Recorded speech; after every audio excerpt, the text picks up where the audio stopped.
2003, il n'y avait pas eu d'attentat en France depuis 1996. Le terrorisme islamiste frappait et il frappait massivement ailleurs. Et c'est donc au fondement de notre association, il y a la solidarité internationale avec toutes les victimes du terrorisme et la condamnation universelle du terrorisme. Et nous nous sommes créés pour lutter contre le soutien au terrorisme, car contrairement à ce qu'on pourrait penser, rien n'est évident dans ce domaine. Et ce soutien moral au terrorisme, il se manifeste encore aujourd'hui, soit par la justification, soit par le déni, le complotisme, etc. Alors bien sûr, nous anticipions que la France serait à nouveau frappée. Comme le disait Françoise Redetsky à l'époque, pas très entendue, la France n'en avait pas fini avec le terrorisme. Et au début, on a publié des communiqués lorsqu'il y avait des attentats dans différents pays. Et puis on a vite été submergé. On ne pouvait pas suivre ce rythme sanglant. On ne pouvait plus publier des communiqués à chaque attentat. Et puis on a organisé de 2004 à 2011 des rassemblements, des événements à la date du 11 septembre 2000, à la date du 11 septembre, parce que le 11 septembre avait été une fracture dans nos vies. Et puis on a arrivé à 2011, on s'est rendu compte que comme l'a dit Annie Sugier de la Ligue du droit international des femmes, ici présente, on avait vécu 10 ans de 11 septembre au quotidien et qu'il fallait véritablement poursuivre cette mobilisation. Et donc,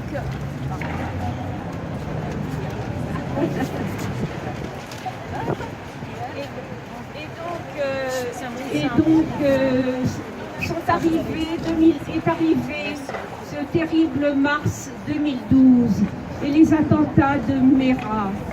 Et là, je dois dire personnellement, je ne m'en suis jamais remise.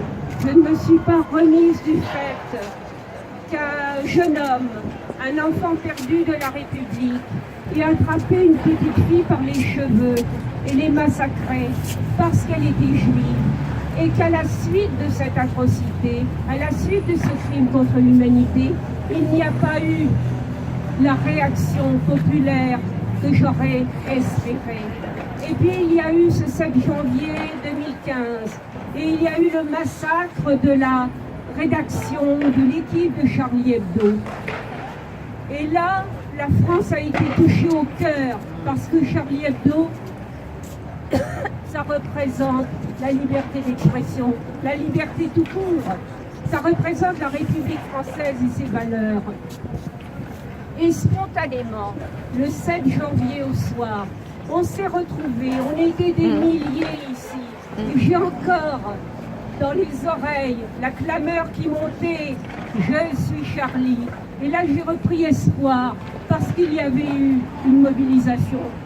Il y avait eu une mobilisation populaire.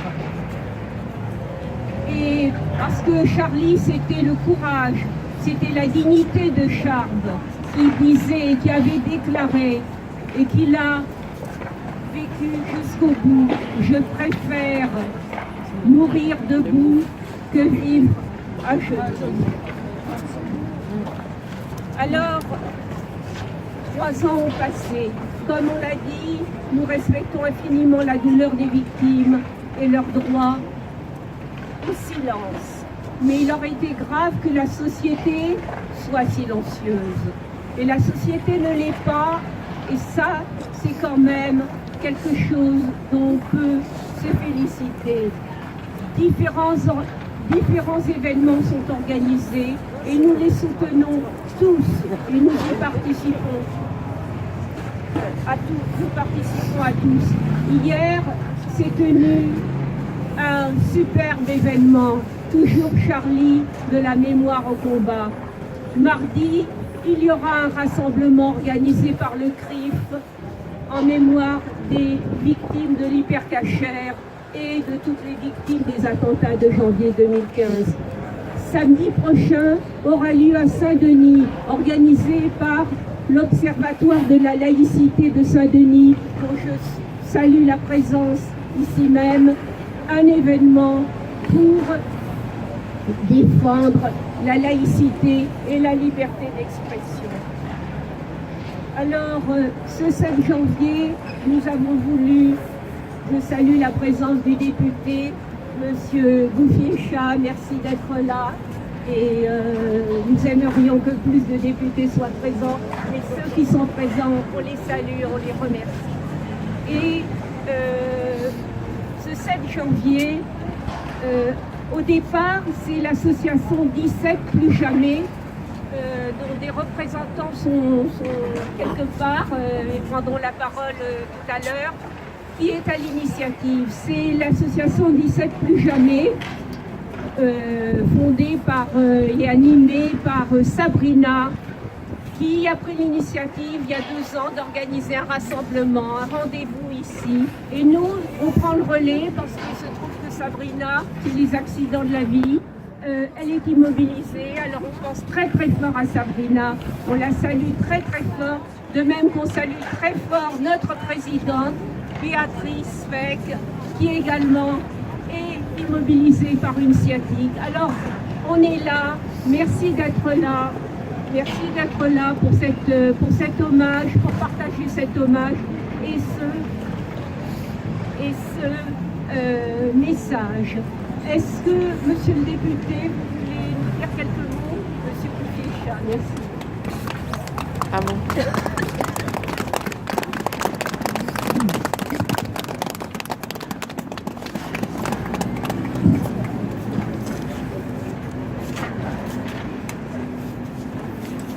Merci pour ces quelques mots. Merci tout d'abord pour cette démarche, pour votre invitation. Nous échangeons de manière régulière avec les mouvements contre le terrorisme. C'est ces questions de lutte contre le terrorisme et comment rester debout et unis face au terrorisme aujourd'hui. Et donc il était particulièrement important d'être rassemblés aujourd'hui pour cette date anniversaire, un anniversaire terrible bien entendu, puisqu'il y a 3 ans, nous étions frappés, ici même à Paris, et c'est notre démocratie même qui était évasée, nos valeurs mêmes qui étaient attaquées à travers une attaque contre la liberté d'expression qui est un des piliers de notre démocratie, de notre état de droit, des valeurs que nous partageons toutes et tous, quelles que soient nos opinions, nos confessions, nos manières de vivre. Il était donc important d'être parmi vous pour rappeler qu'en ce jour, il faut se souvenir que nous devons rester unis, debout, et combattre le terrorisme où qu'il soit, se prononce à travers le monde, que nous devons rester mobilisés, ne jamais oublier que notre nation reste unie. C'était important pour moi d'être parmi vous aujourd'hui, et je remercie le collectif d'avoir organisé ce moment de rassemblement pour rester unis, je le redis, et pour ne pas oublier celles et ceux qui, au cours des dernières années, il y a 3 ans bien entendu, ce 7 janvier, mais également au cours des dernières années, ont été touchés par le terrorisme, soit tués, soit blessés. Et c'est à eux, bien entendu, que nous pensons tout d'abord aujourd'hui. Donc merci pour ce rassemblement, et je laisse la parole. Merci beaucoup, monsieur le député.